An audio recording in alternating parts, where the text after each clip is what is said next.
I'd like to extend a warm welcome to members of the Council, officers and members of the public and press in attendance at this special Council meeting on the 3rd of November 2025.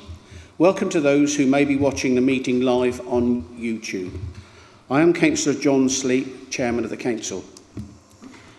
Please note that this meeting is being broadcast live on the Council's website and on YouTube. It will remain available for a minimum of 12 months. Please switch any mobile devices, including laptops, to a silent setting for the duration of the meeting. If the fire alarm rings, please can everyone leave the room immediately and use the nearest signed fire exit. Please go to the fire assembly point located at the bottom of the car park by the garages. We may take apologies. Chief Executive, do you have any apologies to report? Apologies for absence have been received from Councillors Cullen, Davies, England, Miller, Osborne and Richards. Thank you. Thank you. Are there any other apologies?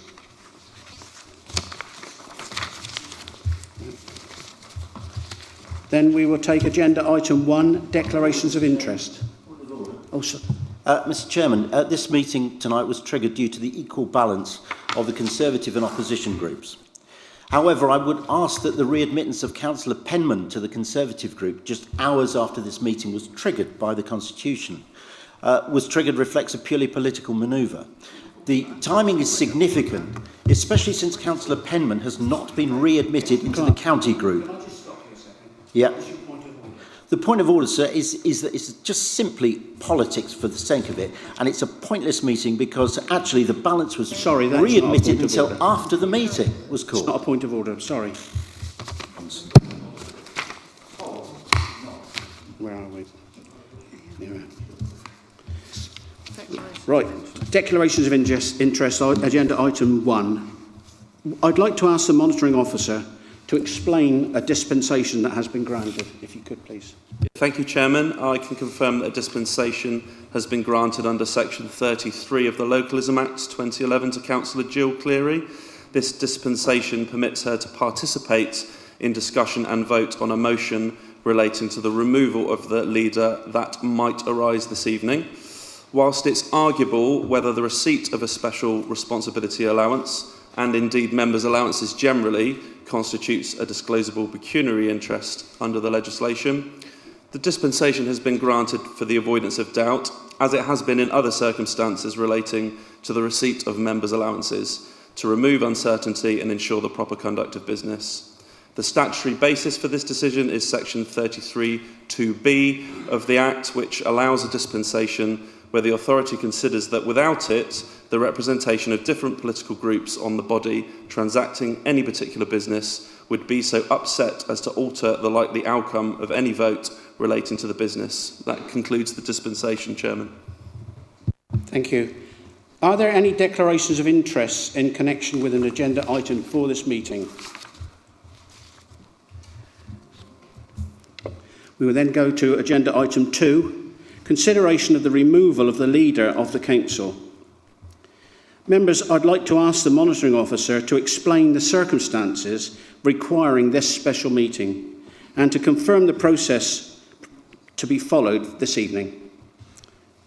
Monitoring officer, please. Thank you, Chairman. Yes, members, the background is detailed on the summons for this meeting, which you will have received, and you'll also have received my summary advice by email, but for completeness, I will provide some context as the Chairman has requested. The Chief Executive has called this special meeting in accordance with Section 4/5 of the Council's Constitution, that section being the procedure for removing and replacing the leader of the Council, and a copy of this full chapter has been enclosed with your agendas. The relevant sections of that procedure are paragraphs 1, 2b, 9 and 11, and these procedures to be followed also comply with Section 9IA1 of the Local Government Act 2000. The procedure sets out the only circumstances in which the leader of the Council can be removed by resolution. In light of the loss of political majority by the political group of which the leader is a member, the change of balance section within this procedure has been triggered.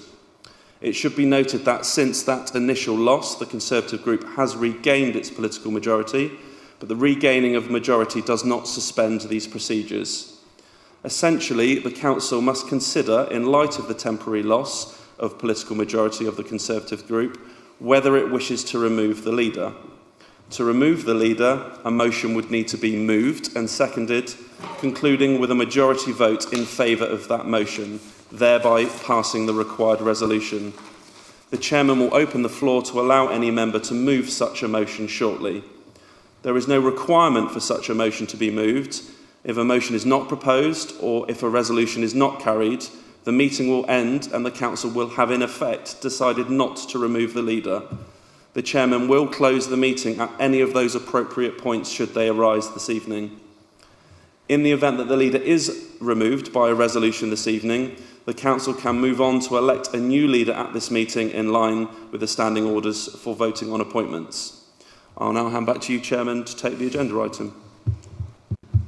Thank you. I'd now like to open this item to see if a member wishes to put a motion. Councillor Wade and Councillor Harrison. Councillor Harrison. No, Councillor Wade. Oh, wait. Councillor Wade first. Sorry. Thank you, Chairman. For a number of reasons, including the biblical return of Councillor Penman to the Conservative group, and I'm sure his friends in the county are looking forward to that as well, the Liberal Democrats will not be putting a motion in to remove the leader. However, before we all rush off home, I mean, it's worth making one very important point. The weakness in numbers of the administrative group should really forecast a period of consensual and collaborative running of this council with the other members going forward to facilitate the better running of the council and probably to avoid this incident happening again. Thank you. Councillor Harrison. Thank you, Chairman. Good luck, Malcolm, with your plea of better cross-party working.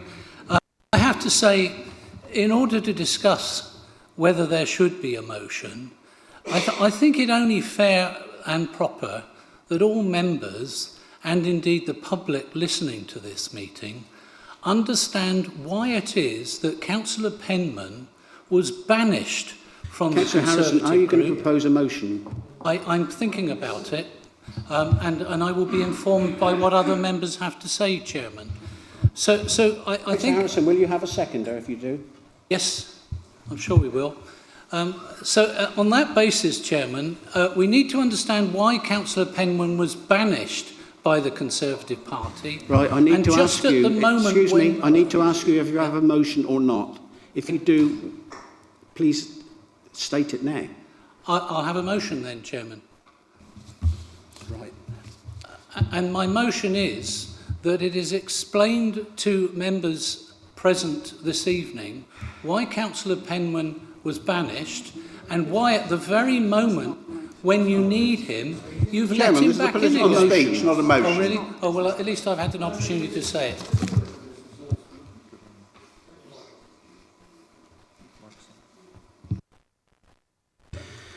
Right, it's not the business of this meeting. Does anyone else have a motion to remove the leader? No. No, so I can close it, can't I? Okay. Councillors, if there is no motion, as there is no motion on the table, the Council has decided not to remove the leader. I would therefore like to thank you all for attending and declare this meeting closed. Thank you for all coming.